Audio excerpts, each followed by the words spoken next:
5 best NBA offseason moves this past summer.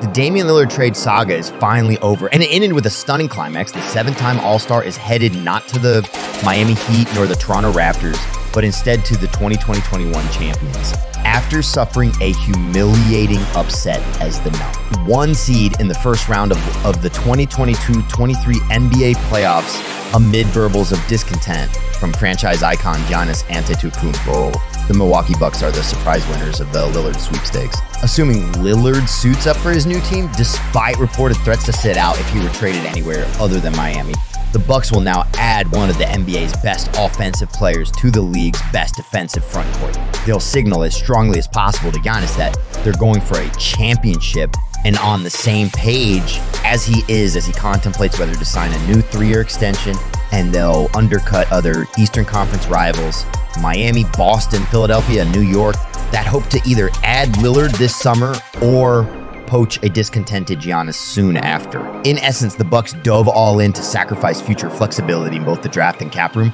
but in so doing, they might have solved their greatest problems in both the present and future.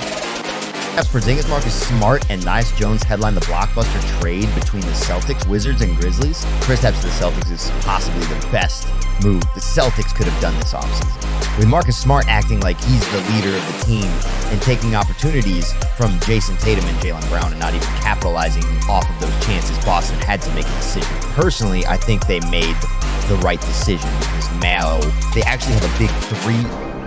And when Jason or Jaylen has an off night, they know they actually can depend on a guy who can drop them at least 20, 10, and 5. With his height and length, he's going to be a great fit for Boston, and I can't wait to see how this team plays out this year. They had their first postseason game, and Kristaps is already giving them a taste of what it's like to have. His stats from the first game, Porzingis delivered 17 points, 5-7 FG, 2-3 3-D, 5-8, 5 rebounds, an assist, and a block across 25 minutes and Sundays, 114-1-6 preseason win over the 76ers this win.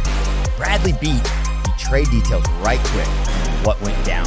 Phoenix Suns received Bradley Beal, Jordan Goodwin, Isaiah Todd Washington, Wizards received Chris Paul, Landry Shamet, 2024, 2025, 2026, 2027, 2028, and 2030 second round picks, 2024, 2026, 2028, and 2030 first round pick swap rights, $3.05 million in cash, while the Wizards didn't get a first round pick back for Beal. The final result of the trade did look much better than the original version.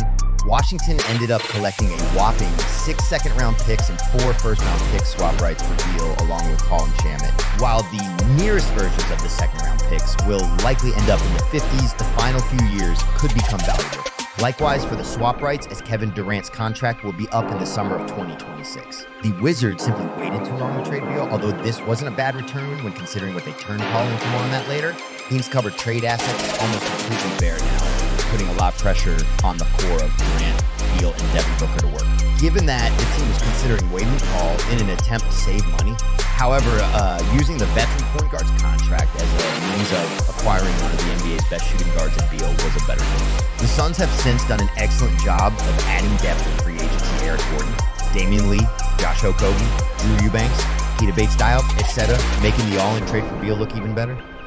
Trade details: Washington Wizards receive Jordan Poole, Ryan Rollins, 2030 first-round pick, Patekti 2027 second-round pick, while the addition of Paul will help the Warriors on-court play in 2023-24. This is actually a well-disguised salary dump by Golden State. Poole is a good player when in the right situation, who helped fill a major scoring void when Klay Thompson missed time with injury on a healthy Warriors team. However, Poole didn't fit. When the 24-year-old shared the floor with Stephen Curry, Thompson, and Draymond Green last season, Golden State had a modest net rating of plus 1.3 in 811 total possessions. When the Warriors' core 3 were on the court without Poole, this rating spiked to plus 14.0 in the 99th percentile via cleaning the glass. The Warriors will be a better team without Poole, as Paul is far more likely to play a complementary role, setting up the team shooters while not being worried about getting his own scoring numbers up. Washington gives Poole a much better opportunity to thrive. He averaged 24.6 points, 3.1 rebounds, and 4.6 assists in 43 games as a starter last season, and should slide into Bradley Beal's former spot at shooting guard.